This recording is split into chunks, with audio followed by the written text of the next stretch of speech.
The BBC are so carefree, I think it's a conspiracy to lull me into passive thought with excited triviality.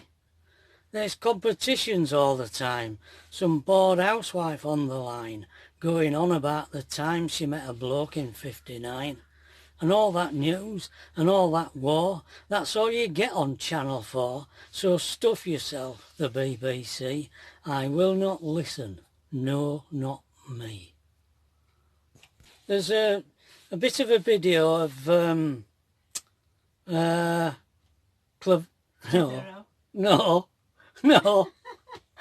where Clitheroe. That's where we went. Yes, Clitheroe. Not. I was thinking of Clavelli.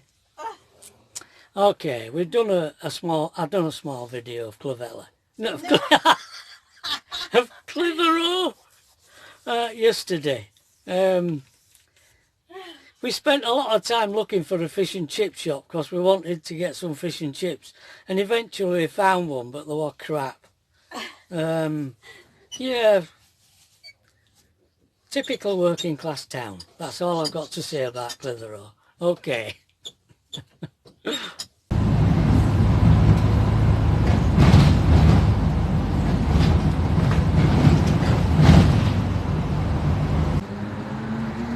This looks rather ominous. This... St Mary's Well, so it looks like somewhere where you got your head chopped off. This was one of the original 3 public wells which formed the water supply of the borough. So there's standards of the waterworks. Wow. Waterworks Act of 1854. That's it. And that's where they all got the water from before. Waterworks. Castle. Clitheroe Castle. Where are these steps here back? Is it?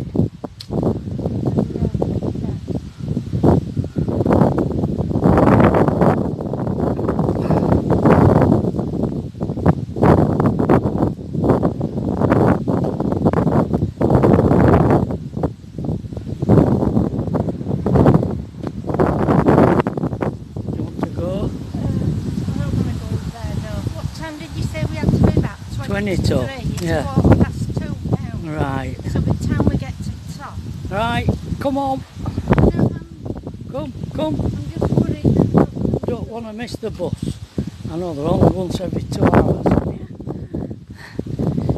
You see, Castle, that'll have to do. Now, one of my astute subscribers messaged me that it looked as though there could be the possibility that you could drown that tank, that it would get flooded. Well, I'm going to tell you now what happened one day. Well, for a start, when 4 Troop, which is the new troop that was formed for the Centurion Ark, when that was formed, we got a new sergeant in to be in charge of it. And would you believe it? Ain't it typical? We got a chunky. That's a field engineer who had no experience whatsoever on tanks. Isn't that the way of things, eh? It is, it's typical. Well, we were on this exercise and we had to put a bridge drop in the River Weser in Germany. Now, the River Weser is probably the fastest flowing river in Germany, but don't quote me on that. But that's what we were led to believe. And I had to go up with Lockhart in a ruddy helicopter. One of these glass bubble fronted helicopters. Scared the life out of me, going up in one of them. I mean, it's just like a glass bubble right underneath you. Terrible experience. But we had to do a recce to find, from the air, find the narrowest area, part of the river in that area, which we did. and then some guys were sent out with Lockhart to do a more thorough recce of the river.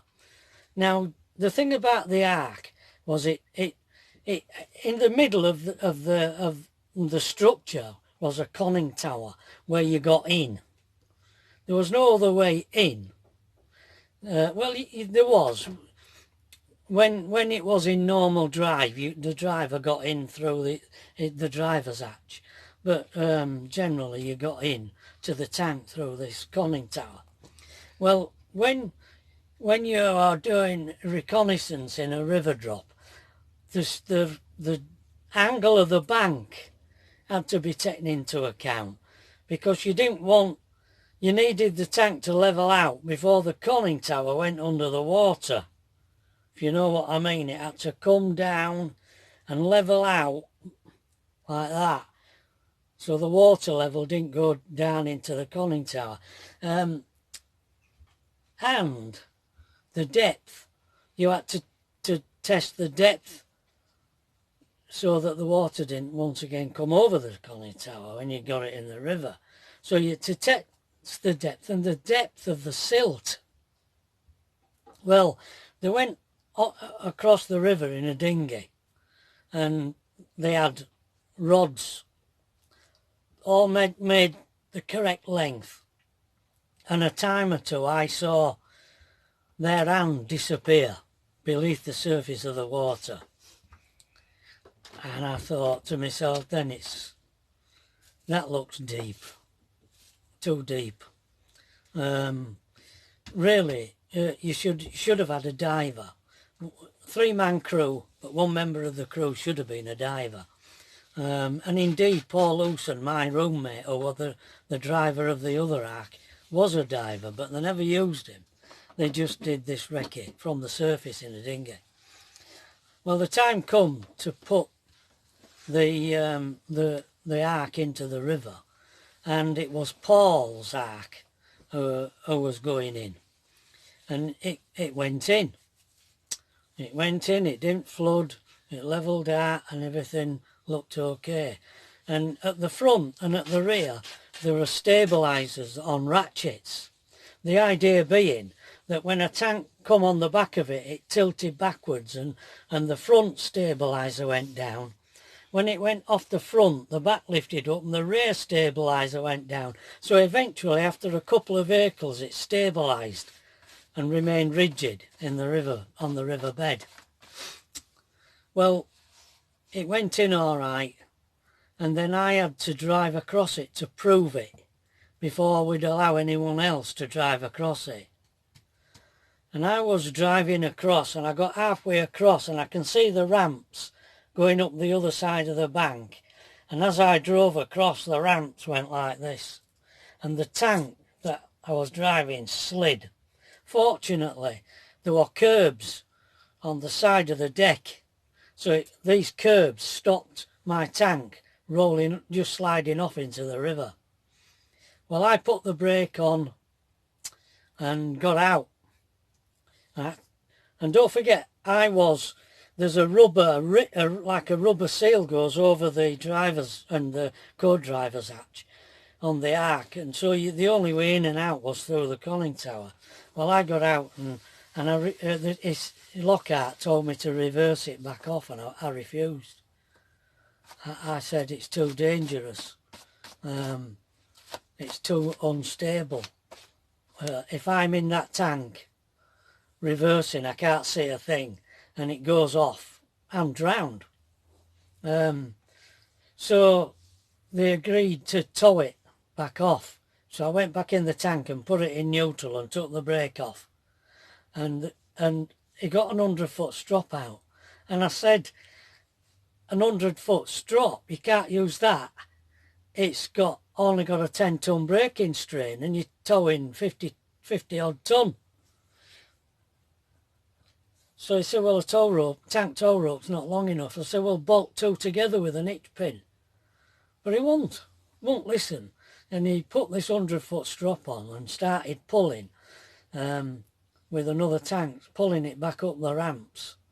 and it got halfway up and the strop snapped. The tank rolled back down and took both tanks. My tank went sideways into the river and dragged Paul's tank sideways as well. Well, what a mess that was. And we were there days, if not a week, trying to recover. That were two expensive tanks written off there. And of course, all the boffins took over. We'd been trained. No one ever consulted us. It were all the boffins who come in. You couldn't move for them. And we were there days, as I say. And now you might not like this, but there was nowhere to go to the toilet. And we had to do it in boxes, empty cardboard boxes.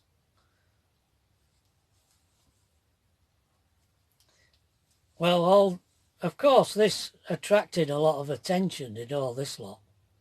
Apart from anything else, it was damming the river. And on either side of the river was sweet corn, fields of sweet corn. And also, apparently there were a salmon farm. And this farmer was doing his nut because he was frightened that the river were going to flood the salmon farm and flood the cornfield as well. But these kids, a lot of kids come and they were kept nattering us for chocolate. Haben Sie Schokolade bitte? Haben Sie Schokolade bitte? Well, Paul, my roommate, says, Ich haben Sie Schokolade, kommen Sie mit. So he took him into the back of his truck and he says, Der ist. And they all dived into this plastic box, and Paul had crapped in it. Oh. The son jumped out back of that lorry. Oh. Oh. Cruel. Yeah. That's that. That was that. I don't know if I have time for this. Let me check.